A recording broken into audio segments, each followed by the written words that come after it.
Sri Sharda Devi and Her Divine Play, Chapter 21, page 349. When people go on a pilgrimage, they buy various gifts and mementos for their loved ones at home. Holy Mother was not an exception. We would love to have seen the Mother shopping in the gift shops of Rameshwaram. She bought a pencil for Radhu and photos of each of the two Shivalingams that are in the main shrine of Rameshwara temple. Because Holy Mother's father-in-law, Kshudiram, had bought a Rameshwara Shivalingam for his shrine in Kamarpakur, Holy Mother herself bought two pictures for the shrine of Kolpara Ashrama. Dhanushkoti or Dhanush Tirtha is situated at the end of the island and is about 14 or 15 miles from the temple complex. According to the Ramayana, monkeys built a bridge from Rameshwaram to Sri Lanka so that Rama could conquer Ravana. After the war, Rama rescued Sita and brought her back to the mainland. At that time, the god of the ocean prayed to Rama to destroy the bridge so that ordinary people could not walk over it. Rama took his bow and arrow and destroyed the bridge. And since then, the spot where that bridge once stood has become a holy place.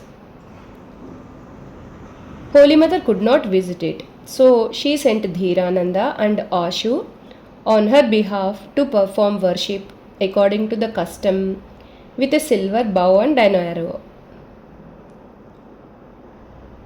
After 3 days in Rameshwaram, Holy Mother and her party stopped for a day in Madurai and then returned to Madras. At Bangalore. While Holy Mother was in South India, some devotees from Bangalore asked Ramakrishnananda to arrange for Holy Mother to come there. Although it was not certain that Holy Mother would go, Swami Nirmalananda, the president of Bangalore Ashrama, came to Madras and assumed responsibility for her visit. Holy Mother and her party left for Bangalore by train on Friday 24th March 1911. She later described her reception. What a huge crowd there was in Bangalore. As soon as I got down from the train, there was an incessant shower of flowers all the way to the ashrama. Ultimately, the road became full of flowers. When her car reached the ashrama, hundreds of people were waiting to see her, holding flowers and fruit. Nirmalananda carried the box containing the mother's puja articles on his head to her room.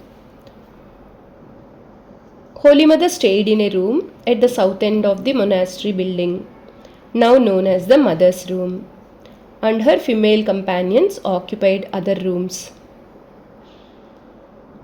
The monks and devotees lived in tents on the ashrama grounds, as it was a news center and did not have sufficient accommodations.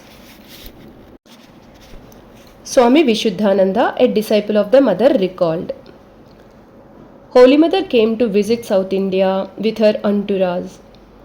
We gave the whole monastery building of the Bangalore center to her for her stay, and we moved to a tent in front of the monastery. Holy Mother did not want any publicity about her in the newspaper, so nothing was published.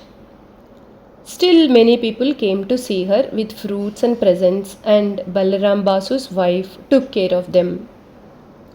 She was overwhelmed when she saw heaps of fruit. She asked me, Can you tell me what I shall do with them? I replied, Please put them in the storeroom next to the shrine. These were given to the Mother. She will decide what to do.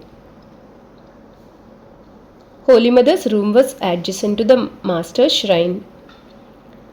I was the worshipper. When Mother arrived, I asked her to worship in the ashrama shrine with the master's picture that she kept with her. The mother said, "My child, I shall worship the master with a couple of flowers in the corner of my room. You continue your worship as usual." What humility! I said, "What do you say, mother? How is that possible? You will have to perform worship in the main shrine. I will not do the worship as long as you are here."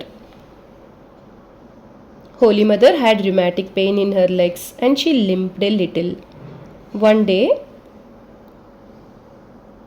in the early afternoon, when there was not much of a crowd, I accompanied the mother on a visit to the nearby temples of Ganesha and Shiva, the cave temple of Govipura. She acted like any other pilgrim. She bowed down to the deities and then took dust from the floor and rubbed it on the painful spot on her leg for recovery. She also took some dust and put it on Radhu's head. At this, I smiled. When I was returning with the mother, I saw in the distance a large crowd waiting to see her. I told her, "Mother, you are attracting so many people." She just smiled a little. When the horse carriage arrived at the gate of the ashrama, she said, "Let me get down from the carriage. I shall walk among these devotees slowly. So many people have come to see me." I said, "No, mother, it is not possible. Rather, let the driver drive the carriage slowly from here." She agreed. Jai Ma.